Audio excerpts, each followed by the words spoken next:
Remember when the 49ers lost 3 games in a row and everyone's saying Brock Purdy wasn't the guy? Who? Remind me, Chase. Who were the guys? Was there a podcast anywhere that said maybe you guys should all just chill the freak out about Brock Purdy and he's actually going to be pretty good? What's the name of that show? I can't remember it. Chasing it. Bang!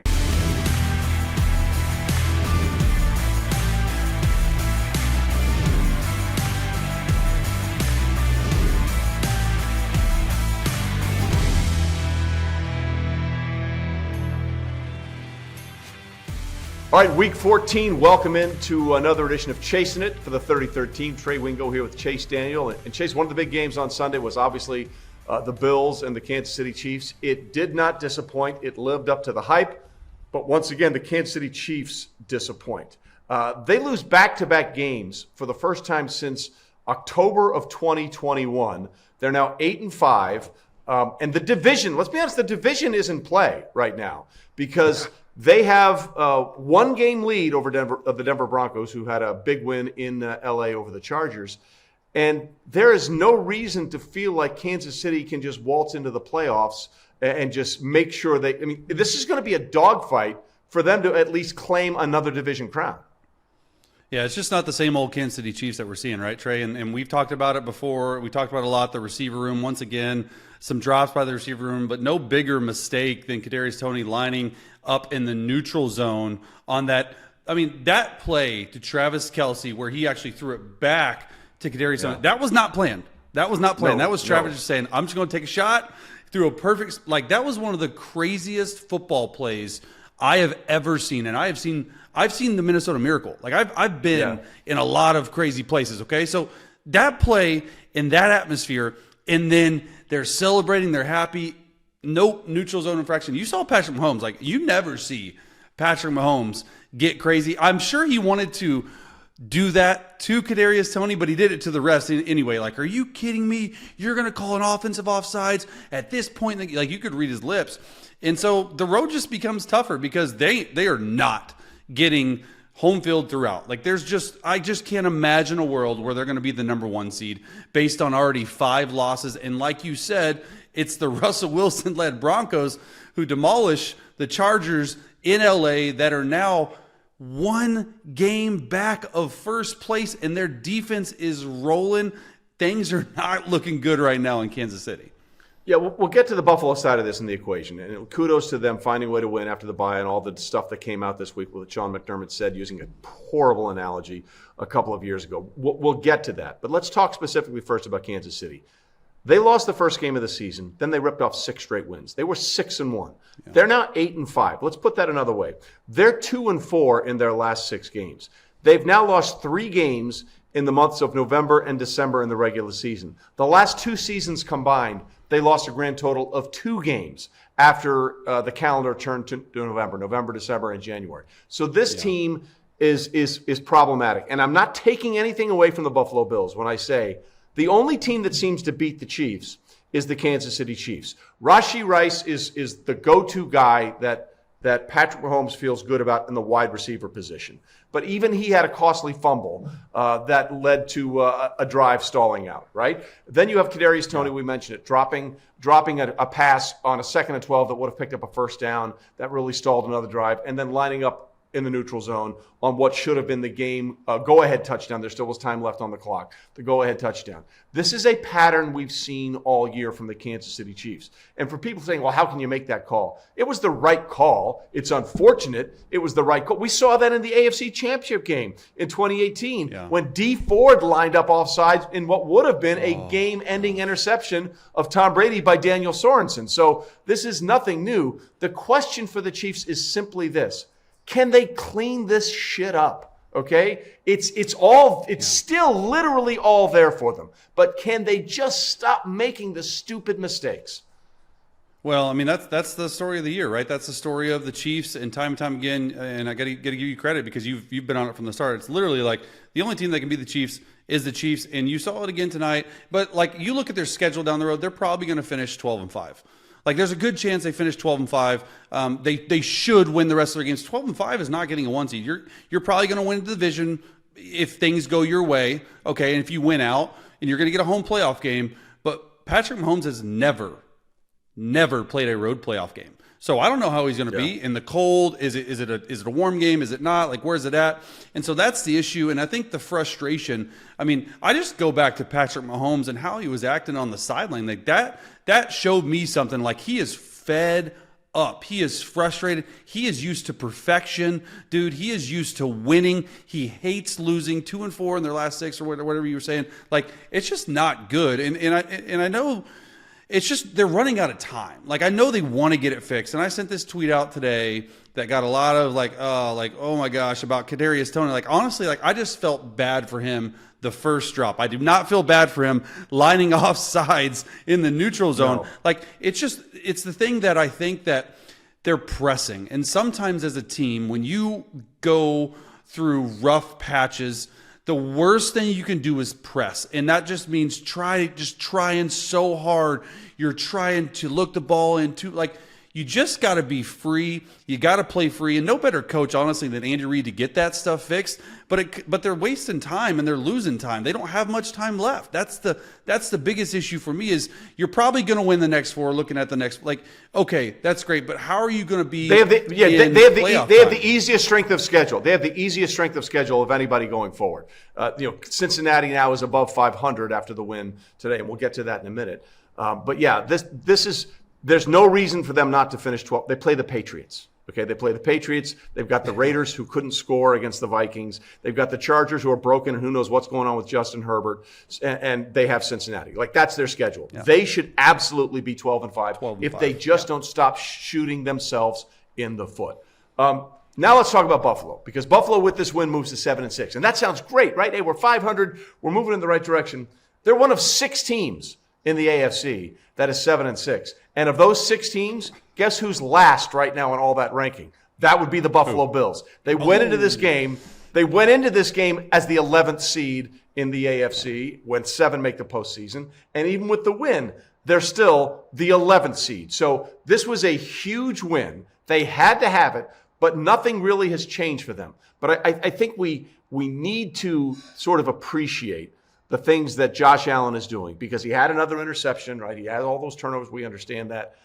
He's also ridiculously good. Like, on that play, it was a 3rd and 9 where, he hits Latavius Murray. And by the way, I still don't think Latavius Murray had possession of that ball. How was that I didn't see possession. Thank you. I still don't see. Yes. It wasn't, in my opinion. I have no idea what Even they saw Romo was saying to keep that. I'm like, what are we doing? Yeah. He never had full possession, but that play doesn't exist if Josh Allen isn't a superhero. Another thing on the field goal that gave them the lead that eventually were the game-winning points, Nick Bolton had him dead to rights in his first game back since dislocating that wrist against the Chargers, and he somehow shook it off and was able to make a 1-yard completion. That Tyler Bass kick from 30, whatever it was, would have been from closer to 50 had he not avoided that sack. So Josh Allen is doing superhuman things. He's the reason the Bills still have a chance to get into the postseason. Yeah, and honestly, like, I really like the way the Bills are playing. I know their 11th seed came in. That AFC is a logjam. Like, the next 4 or 5 weeks are going to be some wild games, some wild finishes. You look at the schedules, Bills got some tough teams left. And you go back to Josh Allen, but I go back to, like, Sean McDermott and how that defense is playing. That defense is letting these guys have a chance to win. And you go back to really the coordinator change. That's what I go back to, going to Joe Brady. Okay, it looks like they completely changed the whole dynamic of how the team is playing. Since then, they played really good defense. They've run the ball more. They haven't put Josh Allen in situations where he has to be Superman. Now, he will be Superman, just like he was today in that game when times need be. But I go back to even the Philly game and the 2-minute drive, right, to go down and tie the game in Philly before Philly win. It was 6 runs, 2 screens, quick game, and a play-action pass. So, like, Joe Brady, I think, is a catalyst that we're not talking a lot about.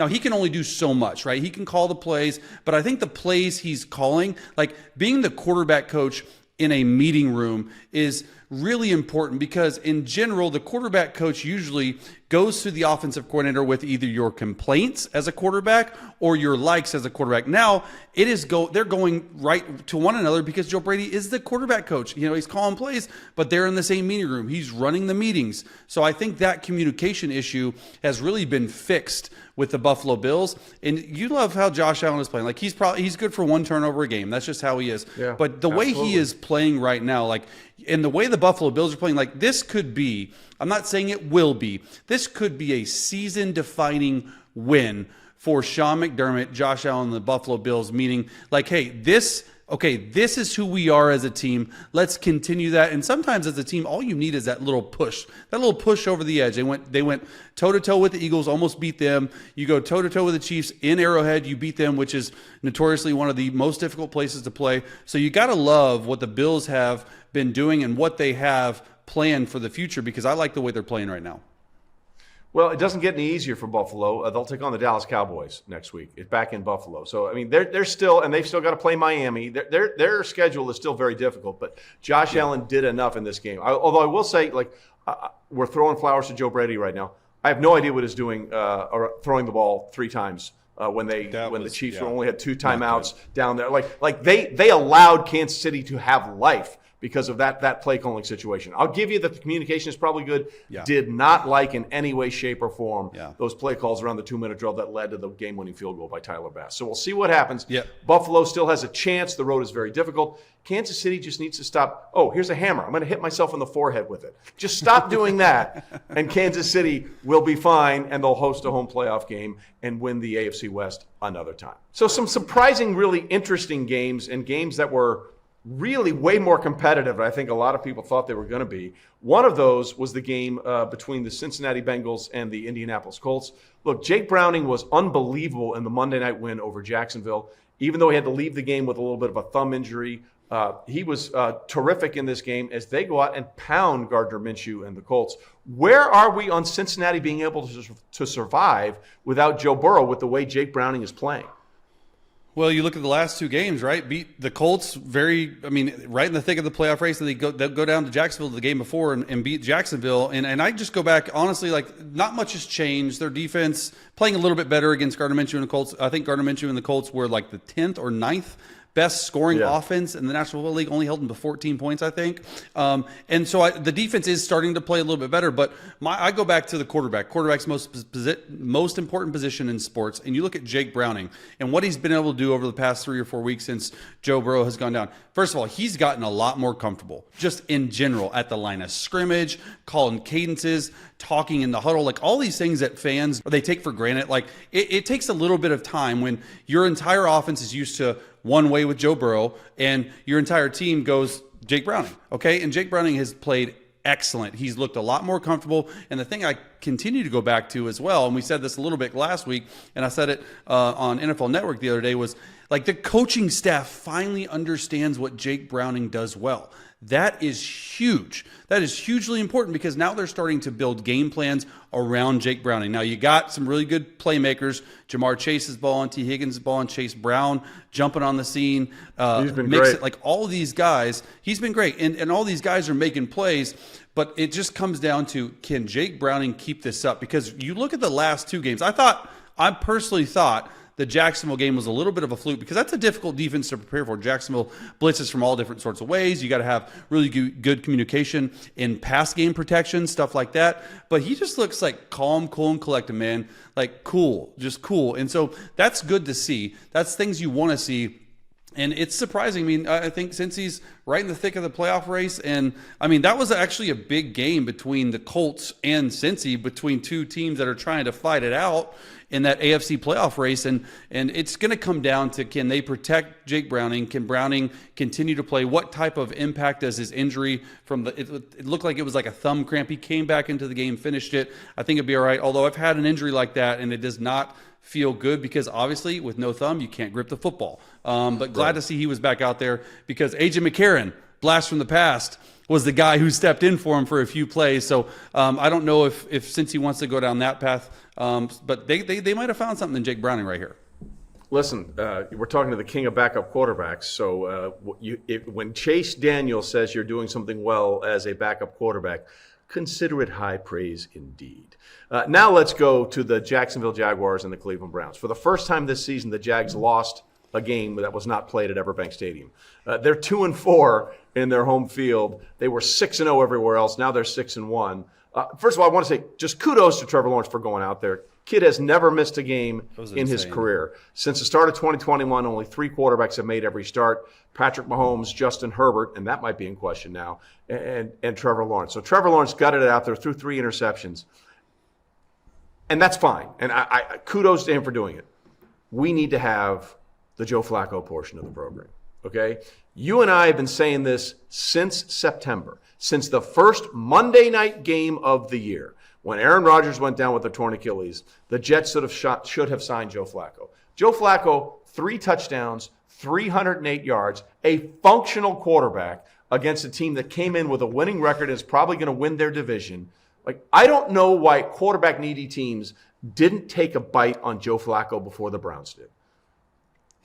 He's more than functioning, Trey. He's playing really good football. I mean, that's the thing that you like about him is he's playing winning football. He's not playing – they're not like losing in spite of him. They're winning because of him, and that's the thing that, Kevin Stefanski came out today and said, hey, listen, Joe Flacco's our guy for the rest of the season. No kidding, he's your guy for the rest of the season. He's easily the best quarterback you have on the roster. He's over 300 yards. He's age 38. He's aging like fine wine, and he's honestly like when you actually like dive deep – and you look at what the Browns have been doing the past 2 games on offense, it's sort of what fits Joe Flacco right now because they are an under center, play action, heavy play action team taking shots down the field. Like Joe's arm has not dropped off at all, which even gets to your point, like the Jets, you could have had them. Like, I don't get it. And then so they have a heavy run game. They have a really good defense. Like, I feel like this Browns team, if Flacco continues to go, like, they're going to fly by Flacco. Like, however Flacco does, they're going to do. If the Browns can play every game at home, that'd be awesome because their defense is a monster at home. So much better. Right? Like, so much better at home than on the road for some odd reason. But you got to sort of like what Joe Flacco did today. It's not just like a feel-good story from a week ago. This dude's playing good ball. He was on the couch 2.5 weeks ago, and now he's got the Browns in the middle of the playoff race. Yeah, by the way, just so people understand, he had 3 touchdown passes of 30 yards or more. The last Cleveland Browns quarterback to do that in a game, Brian Sipe in 1980. Okay, that's how. Who? Yeah, exactly. You see, for those of you that don't know, there was a team called the Cleveland Browns. They were the Cardiac Kids. Brian Sipe, number 17, led them back time and time again. They lost a wild card game to the Raiders, and then the Raiders went on to be the first wild card team to head to the Super Bowl that year. Just some historical information. But Brian Sipe, number 17 in your program, was the last Cleveland Browns quarterback to throw 3 touchdown passes of 30 yards or more. That's how well Joe Flacco was playing. All right, so the Jets did not go after Joe Flacco, and they turned back again to Zach Wilson today. And Zach Wilson played, without question, the game of his 3-year NFL career. And look, I still don't see Zach as a long-term quarterback in the NFL with the way he's played. And there's all kinds of issues with the Jets from top to bottom on the offensive side of the ball. But you got to give the kid a lot of credit. There was the report this week that he sort of had to be talked into going back out there. Like, I see how this is going. I'm not doing that. So whatever it was, for this kid to be able to sort of put that all behind him and put together the game that he put together, I thought was actually really impressive. Yeah, I mean, it was really impressive. He's 27 of 36, 301, 2 touchdowns. There was a big goose egg by both teams in the first half, and then the Jets scored 30 in the second half, so it took him a while to get warmed up. And when he played, he just and I read some reports on Twitter this morning and this afternoon, just getting ready for this game. I picked Houston to win. I thought they would win. It was a little bit of a wet game, but what I saw out of Zach was something that I think that a lot of Jets fans were probably waiting to see forever, and that's just playing free, not worrying about making a mistake. If you do make a mistake, move on to the next play. Like, you play in the biggest media market probably in the world, and if you're worried about every single report that comes out, or you're worried about every single throw, or you're worried about, like, dude, just play the game of football. At the end of the day, this comes down to a game that you played as a kid growing up. He looked like old school BYU, Zach Wilson on some of these runs. And like, that's what he's not going to be the one to just beat you from the pocket. Like, get out on the run, scramble when stuff's not there, like take care of the football, and you got a good enough defense to win some games. Now they're 5-8, and you know, is Aaron Rodgers going to come back? That's what this whole talk is. Like, who cares, dude? Like, Zach Wilson, this is your time. I don't know if you're playing for a starting job in the league, but you're probably playing for your livelihood in the league moving forward. And today, man, great start. Like, because the dude has gotten so much crap, and you know this, and probably some of it's rightfully so. But just keep playing like this, so we can't give you any, man. That's all. It's been fun to watch.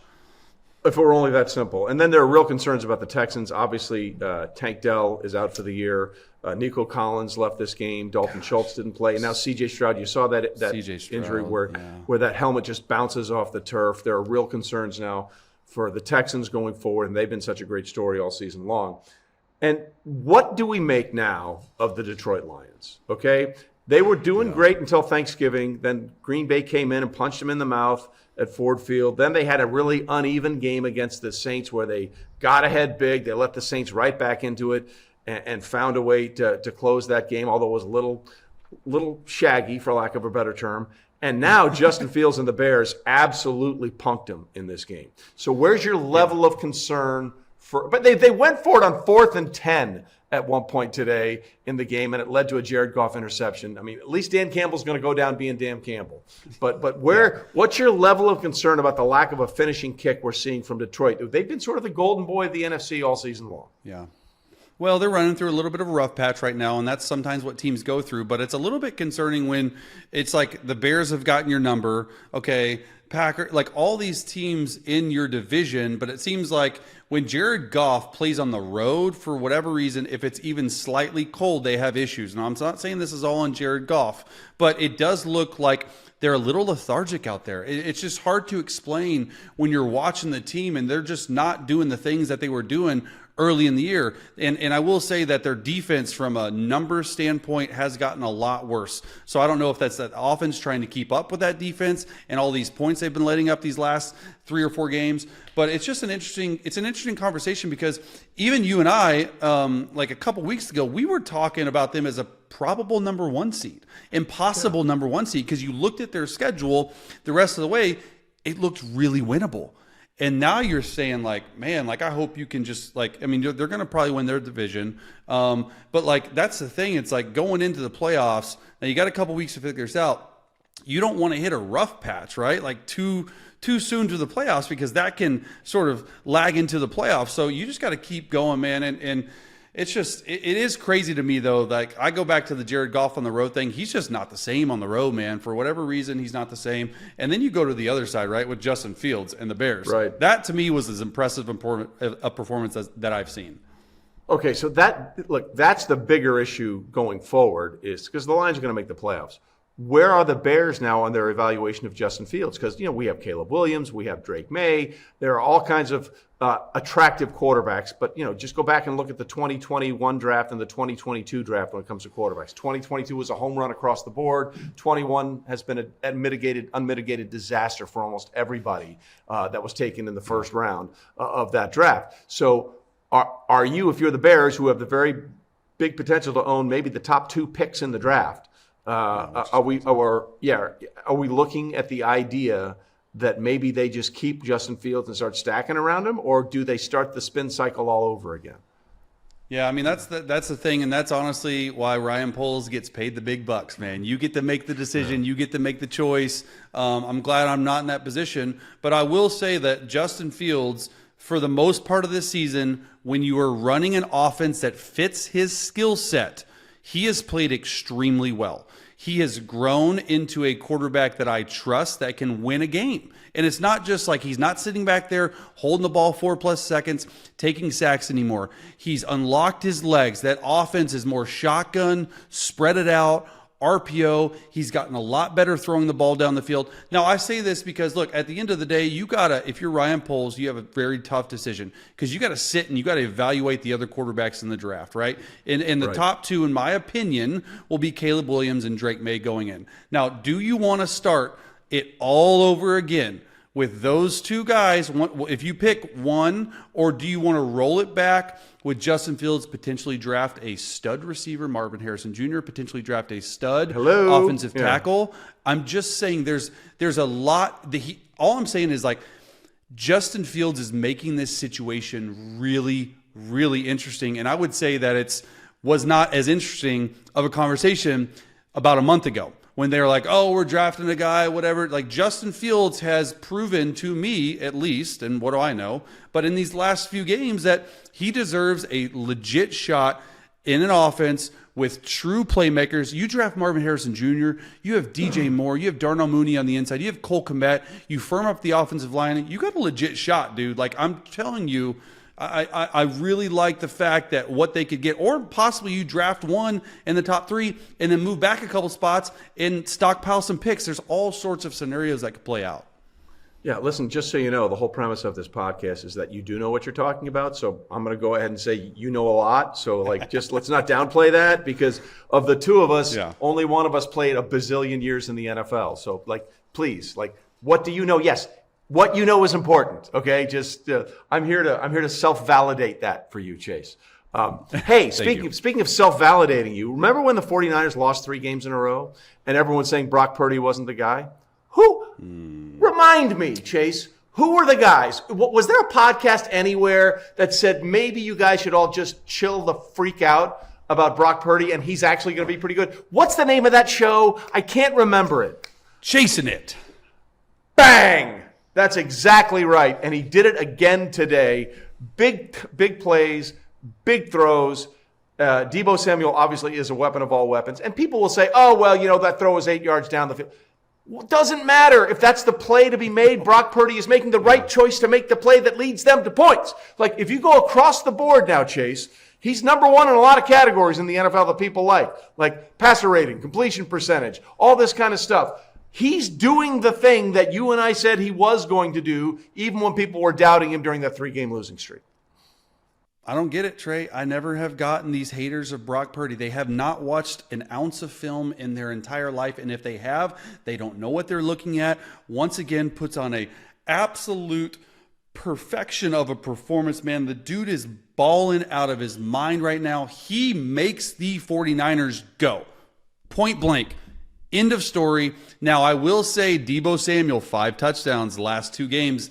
Dude's on a heater. Okay, Brandon Ayuk on a heater. Get George Kittle involved on a heater. Like, they have some amazing playmakers. CMC, 70-plus yard run to start the game. Okay, awesome. But at the end of the day, dude, I'm telling you, you put anyone else in the position that Brock Purdy is in, the San Francisco 49ers are not the best team in the National Football League. And Brock, in that position, is not the front runner for the MVP, because that, in my opinion, is what most valuable players stands for. And Brock Purdy, I don't think anyone else could do it at the level he's been doing it the entire season. And not only this season, all of last season as well. How many more games do these freaking haters want out there to be put on tape for them to see and just continue to question them? I don't get it.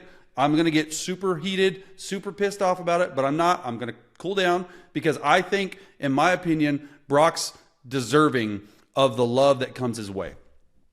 Yeah, no, you get heated. You get heated, boy. I love it. Get heated. Get all up in there. You get it going, because it's ridiculous at this point. And one of the weapons we didn't even mention was Christian McCaffrey. McCaffrey started the game with a run of 70-plus yards. Then they took him out, and the other running back vultured his touchdown. The point being, that's another weapon that Brock Purdy has at his disposal, Christian McCaffrey. And earlier this week, I had a chance to talk to the guy who played for the 49ers before Christian McCaffrey, and that would be his dad, wide receiver Ed.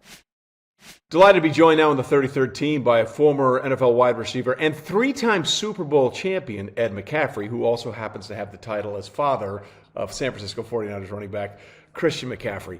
Ed, I've always wanted to ask a successful NFL player this question. Your career was phenomenal. As I said, 3-time Super Bowl champ, played with the Giants, played with the 49ers, and won 2 Super Bowls with the Denver Broncos with my good friend Mark Schlereth. What's it like seeing your son sort of eclipse the things you were able to do from a personal standpoint in terms of their own statistical dominance in the NFL? Yeah, it's really surreal. It's been pretty unbelievable. I feel blessed. When I was playing and after I retired, I tried not to have any, Super Bowl trophies or rings laying around just because living in Colorado, didn't want to put any pressure on the kids to have to play football at all or succeed at any level. We just encourage them to do whatever it is they wanted to do. But Christian always took to football. Since he was 7, it's been his favorite thing to do. And now I'm Christian's dad. So it feels a little different. I mean, he's playing with guys that were, his age growing up in Little League and in college, and his friends are, superstars in the NFL. He's still my son, right? He's still my Right. kid, but it's just the NFL seems different to me now. And I'm just so incredibly happy, like any father would, right? That their kid's doing something they love to do. He really lives and breathes football. There's nothing he'd rather be doing. So that makes me more happy than anything. Whatever he's doing, as long as he's loving it, just happens to be it's football, something that I got to do that I understand and I love as well. And so happy for him, and it's been pretty amazing. Yeah, they say records are made to be broken and all that kind of stuff. But as a competitor, is there any part of you that still's like, hey, don't take away all my shine, man? No, as a parent, man, you're just Yeah, rooting for your kids no matter what they're doing, man, whether it's in the yeah, classroom or, they played multiple sports growing up, or whether they're part of the chess club, whatever it is. It's just, you just encourage them, right? Let them know, look, I love you.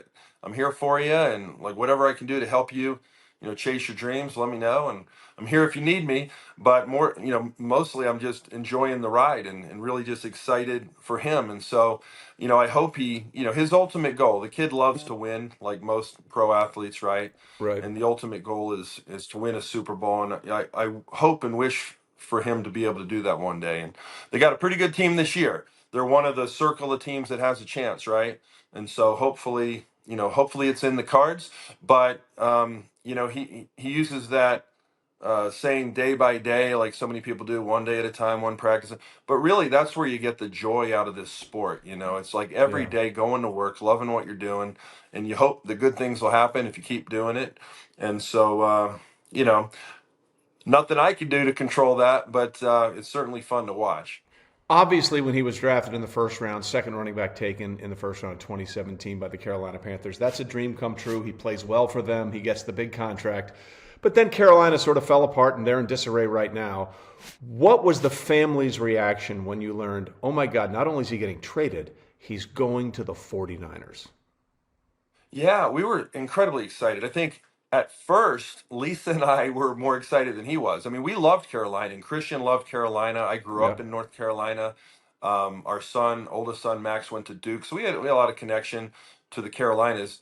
And Christian was there 5.5 years. Absolutely loved it. Had a lot of friends there, not only his teammates but people in the state of Carolina in the community. So it was rougher for him, right? He's leaving a place that he loved for 5.5 years, to go 3,000 miles away across the country to play for another team. Lisa and I, obviously, I played with John Lynch in college, their general right. manager. Kyle was the ball boy at the 49ers. And even though Christian was probably too young to remember, babysat Christian at one point. Mike Shanahan's the greatest coach of all time in my book, soon to be a Hall of Fame head coach, who coached us through 2 Super Bowls here in Denver. And Bobby Turner was the running backs coach, Anthony Lynn, Brian Greasy. I mean, the list goes on and on. So Jed York, the owner, I know how well they treat their players, how they invest in their organization, the quality of the coaches that they had. So Lisa and I were really excited. Plus, we went to Stanford. He went to Stanford. Know a lot Right. of people out in the Bay, and so we were really excited. But he didn't really know Kyle. I mean, you think you know someone and there's a family connection, but when he went out there, one of the first things they did was meet. Head coach Kyle Shanahan and Christian met and tried to get to know each other. And they acknowledged, hey, look, I know our families know each other, but you don't know me and I don't know you. Right. Obviously, you traded for me for a reason, but this is what I'm about. And head coach Kyle Shanahan would tell Christian what he was about, and Christian would tell Kyle what he's about. But really, and then you're going into a locker room full of veteran leaders, right? This wasn't a rebuild. Carolina's still in a rebuild, right? They're in Correct. a rebuild. They have been. They had a different starting quarterback for 6 years, different owners, multiple different head coaches, multiple different coordinators, multiple different running back coaches. So the whole time there, after his first year when they went to the playoffs, and then Cam retired and Kuechly retired and Olsen retired, and all their star Yeah. players kind of retired and they started to rebuild. It was a rebuild, for 4.5 years after that. this is not a rebuild. The 49ers team has a lot of talented players, great coaches, has been winning. So it was exciting for him to get into that locker room. But talk is one thing. It's just every day going to practice, showing what you're all about. First one in, last one to leave. Show that you're willing to be unselfish and be part of the team and do whatever it takes. That's the stuff that's earned, right? That's how you earn Right. respect with your teammates. And so I knew it would happen, but he still had to go through that process of going to practice and meetings and lifting sessions and being there in the off season, which I think really helped him this past year, and earning the respect of his teammates. And what a great group of guys. I mean, these guys aren't just talented, but as a coach, it's a team you would want to coach. These guys are Right. dialed in, they get after it. Well, listen, he's the first running back for the 49ers with a 1,000-yard season since Frank Gore in 2014. He's had a 1,000 season in his past in Carolina, 1,000 receiving, 1,000 yards receiving, 1,000 yards rushing. But specifically when you mention Kyle, you had to sort of love the idea that he was going to be a running back in Kyle Shanahan's system, because just like his dad, who had, whether it was Terrell Davis, Mike Anderson, or Landis Gary, a lot of guys ran for 1,000 yards in Mike Shanahan's offense. I'm not sure there's a better offense for a running back to flourish in than Kyle's. Yeah, and it's really the type of running back he is. I mean, you mentioned Frank Gore, who's with the organization, by the way. I got to Yeah. meet him when I was out there. What an awesome guy and incredible career he had. Glad that he's part of the team still. And they had a good exchange. That's the kind of thing that's kind of cool too, right? Older generations and younger generations communicating. Um, but the game has changed a lot. It's not run, pass anymore. It's like you could pass on every down, throw the ball 50, 60 times in a game. And the running back position has changed. You see the first round pick last year, Bijan Robinson, right? Is a guy that can run routes out of the backfield. So that position has changed so much because of the passing game in the NFL. And I knew when Christian went out to San Francisco, Kyle would know how to use him. He knows how to use him as a runner. Obviously, we're one of the best rushing offenses in the league. I was shocked to hear they hadn't had a 1,000-yard rusher since 2014, but they've had a Yeah. lot of good running backs over the years. But more than anything, Kyle is a master of mismatches, whether it's Kittle or BA or Debo on the outside or using use check. He knows how to put his guys in positions to make plays. And at the running back position, it's changed so much. The best running backs are utilized in the passing game, and not just as checkdowns, right? It's not Right. just check A, check B, flat routes to hold a flat defender. Now you're going to be running double moves on safeties or linebackers. Now there's these choice routes where you have 3 or 4 different options. Got to be on the same page with the quarterback. Like, that's the skill set Christian has. Yeah. He's really good at it, and Kyle knows how to use them in that way. And so that's why I was excited, because it's not just run first down, run second down. Hey, check down if nobody's open in the passing game. It's like, we're going to use you as a number one in the progression occasionally in the passing game. And we're going to see how they defend you and Kittle at the same time, or if they leave BA all alone, or what are they going to do with Debo if he lines up in the backfield or in the slot. So Kyle's just so good at it. And it takes a lot of pressure off Christian and not have to carry the team. Well, I remember one of the smartest things he ever did in his pre-draft process was at his Stanford Pro Day, he didn't run. All he did was run routes, to show that I can do this. I can be a receiving threat besides just the checkdowns. And what is it like for you as a dad to know that your son and his skill set is sort of the template that everyone looks for at the running back position in an era where the running back position, quite frankly, if you're not a Christian McCaffrey, has been devalued? Yeah, you're right. The game has changed, so we knew that. I mean, at Stanford, he ran between the tackles as much as any running back in the country. It was Exactly. really it was one of the reasons we chose to go to Stanford, because there were so few pro style offenses around. Everything's changing to spread and third down backs being in the backfield throughout the game, up tempo offenses. And he wanted out of high school to prove, hey, I'm not just a third down back. I'm not just a guy that can make plays in space and run routes. I'm a guy that runs between the tackles. So that's one of the reasons he went to Stanford and had a phenomenal career running between the tackles at Stanford. So check that box. That was proven in college. You can just go back and watch the tape. So, how at the pro day, how could he separate himself? Well, he's the best route running back of all time. He is. There's never been a better running back at running routes. He's a receiver or a running back. He could play slot receiver if he wanted to in the NFL. So let's show that off a little bit at the pro day. Let's show that he runs routes not like a running back. These aren't check downs or a basic Texas route or a flat or something like that. We're going to run, stutter comebacks, and we're going to run double moves, and we're going to run routes outside the numbers. And that was very intentional to show that, look, if you want the type of back that is going to be successful in the NFL moving forward on every down, not just on first and second down, then we're going to show that he can do those types of things. And he did great. He crushed it in his pro day. Absolutely, and he also had to play a little quarterback in the NFC Championship game last year out of necessity. So, as I said earlier, you won 3 of these things. Super Bowl 29 with the San Francisco 49ers and Super Bowls 32 and 33 with the Denver Broncos. As you look at Christian and this San Francisco 49ers team as it's presently constructed, they just walked in and beat up on Philadelphia in Philadelphia.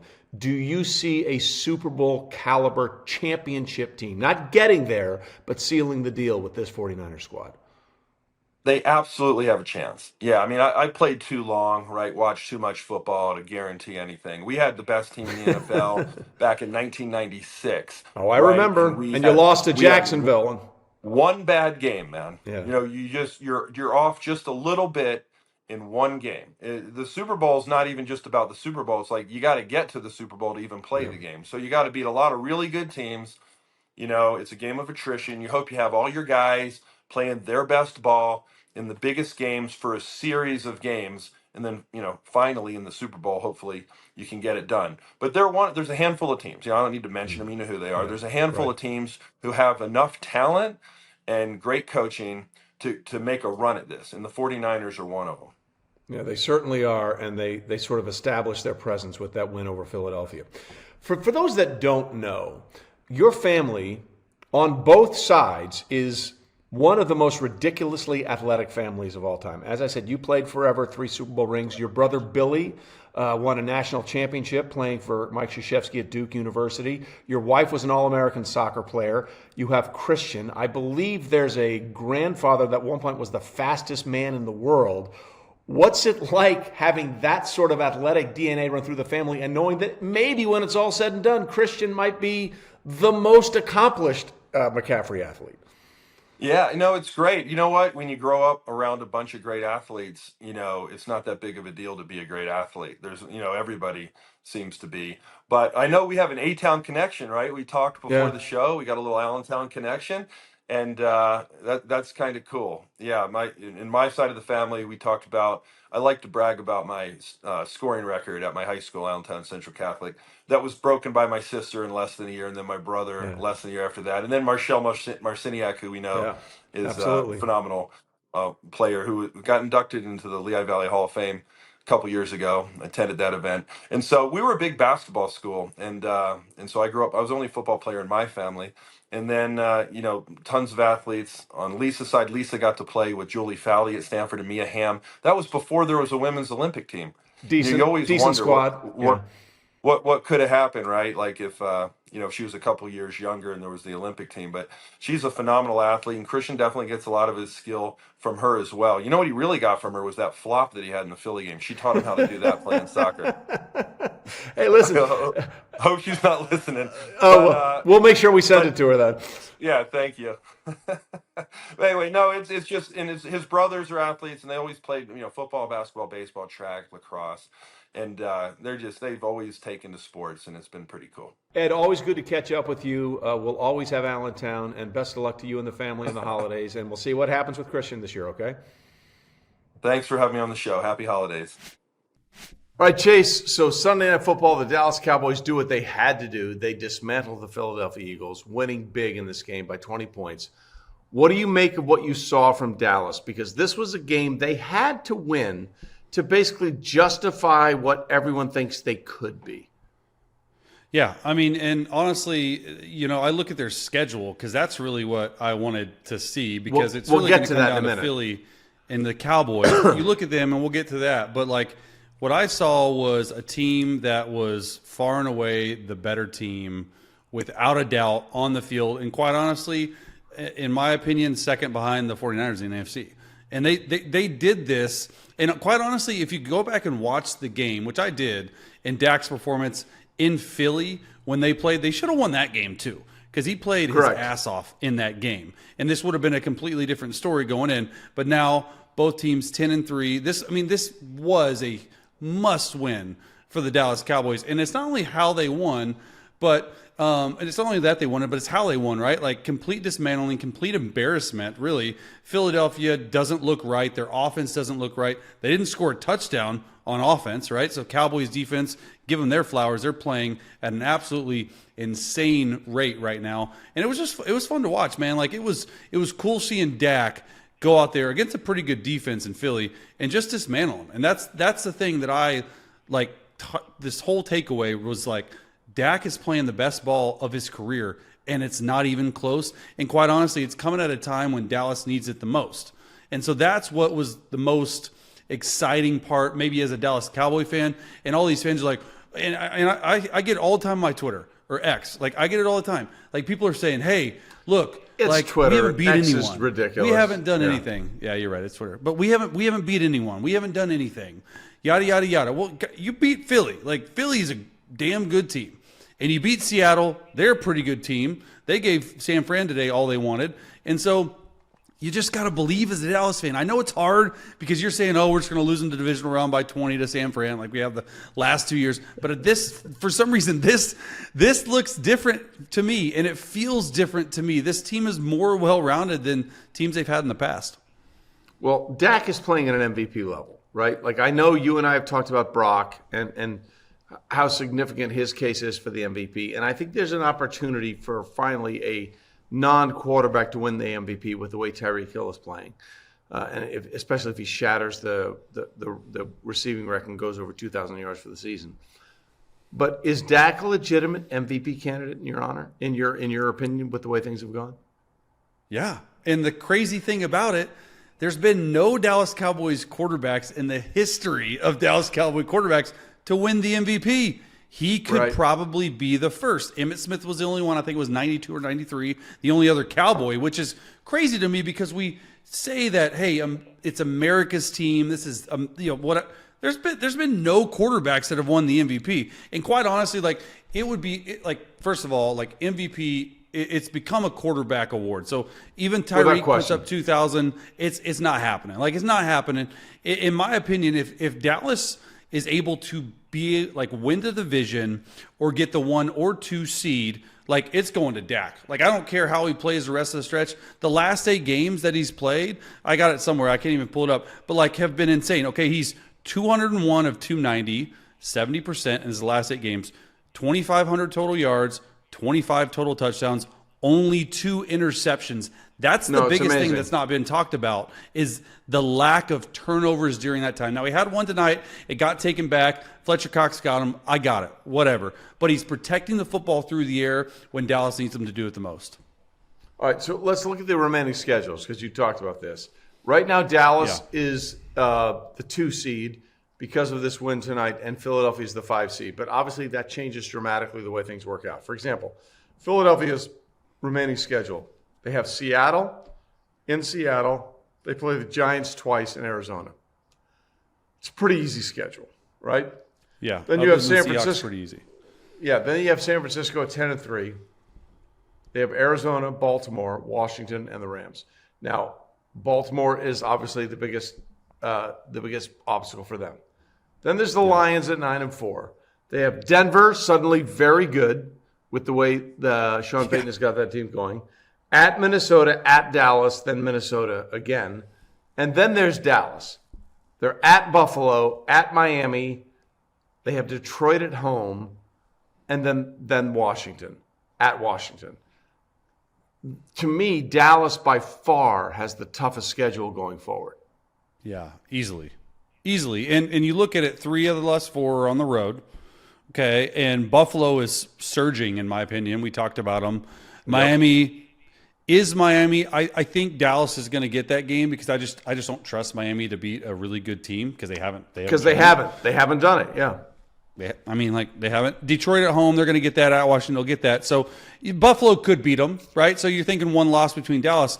And you go to San Fran, right? Baltimore and the way that LA Rams Week 18 game against San Fran could have a huge impact on the NFC playoff picture, not just division winners, but also like who's the 1, 2, 3 seed. Now, if Philly gets by Seattle, okay, they got to go to Seattle, which is a long trip. It's cross country.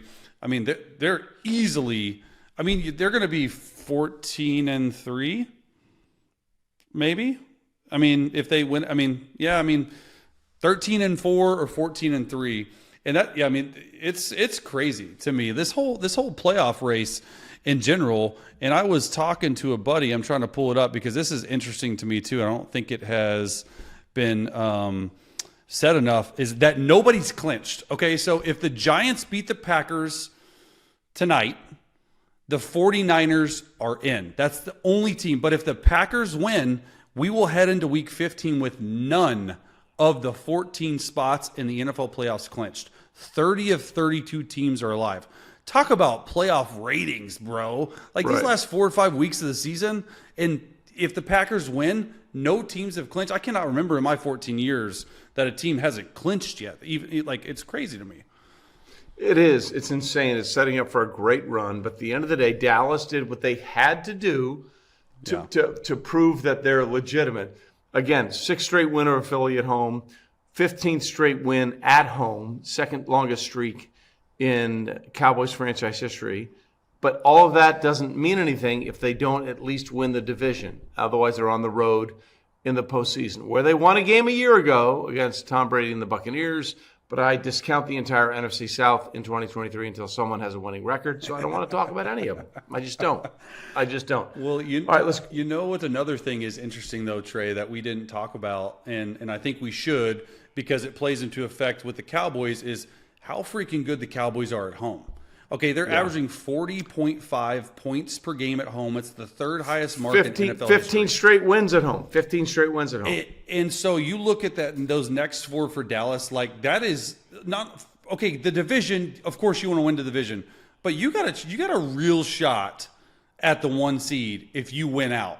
Because I don't think San Fran is going to win out. Like I think either Rams or Baltimore are going to get them. So that needs to be talked about a little bit, and we just did. We just said it. But like Dallas is elite at home, which is they really want the 1 seed. I think, like obviously.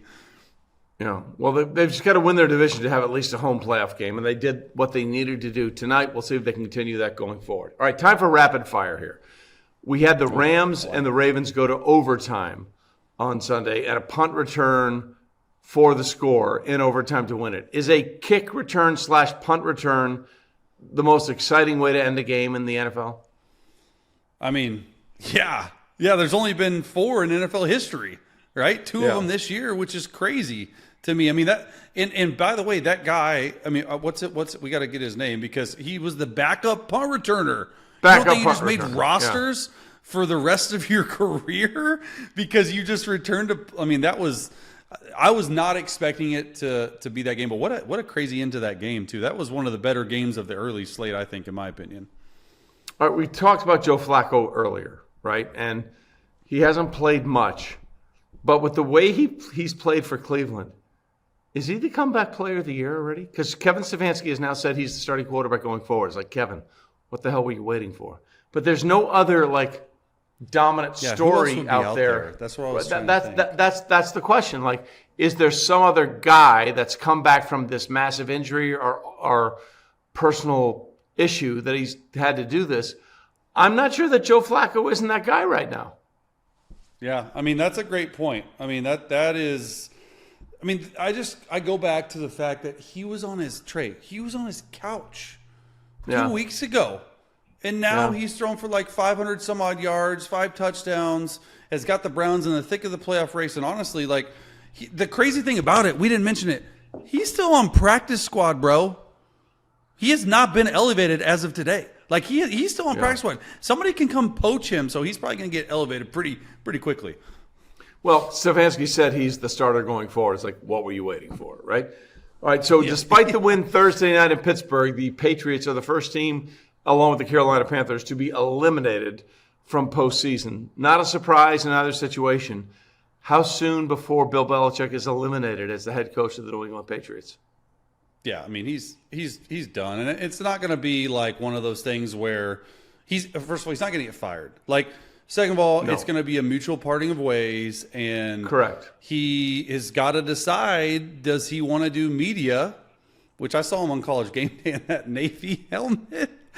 I thought that was so funny, like hilarious. Like, wouldn't it be crazy? And Al Michaels and Kirk Herbstreit talk about this, and it's not off the wall. But wouldn't it be crazy if Fox hired Belichick to be with Brady in the booth? Well, first of all, let me some good TV. It would be, but let me be clear. I don't think Tom Brady is ever going to call a game for Fox, right? Like, I just want to be. I'm putting this up there. Like, Greg Olson. First of all, Greg Olson is so good at it. Yeah. He is so good at it. If Tom Brady is better than Greg Olson, then good for you.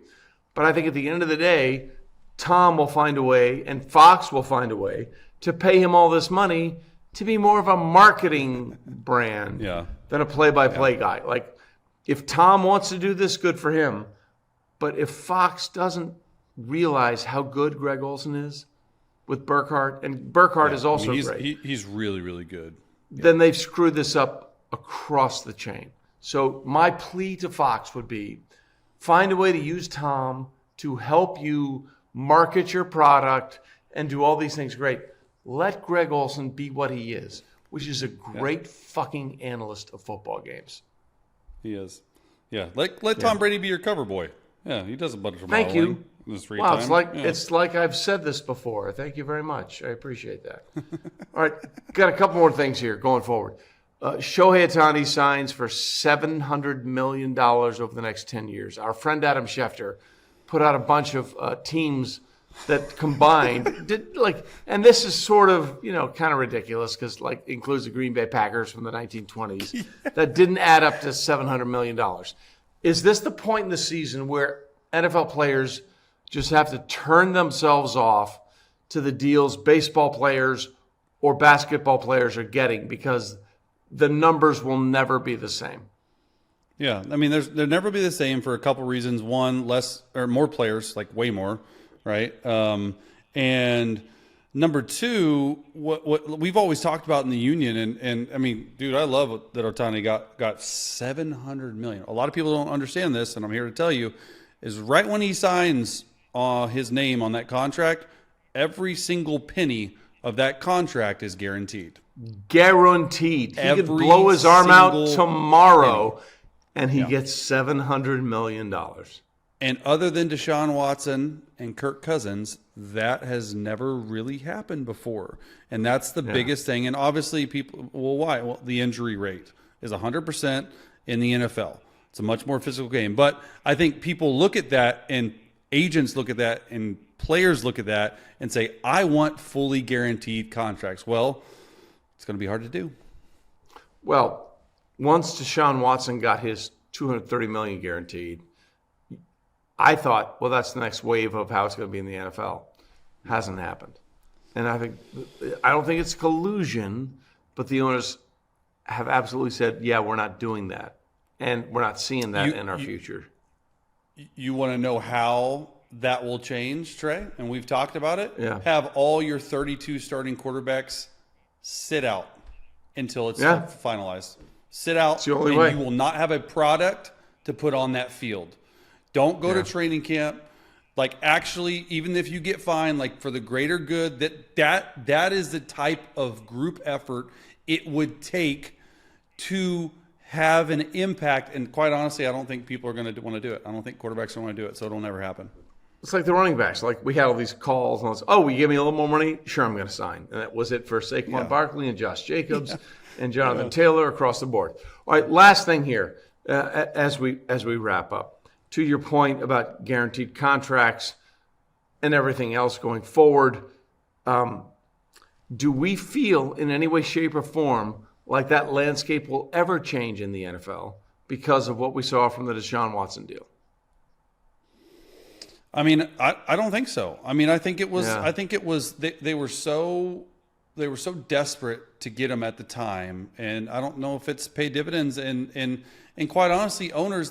So that's another thing, Trey. And I know you know this, but there's a lot of our viewers that don't.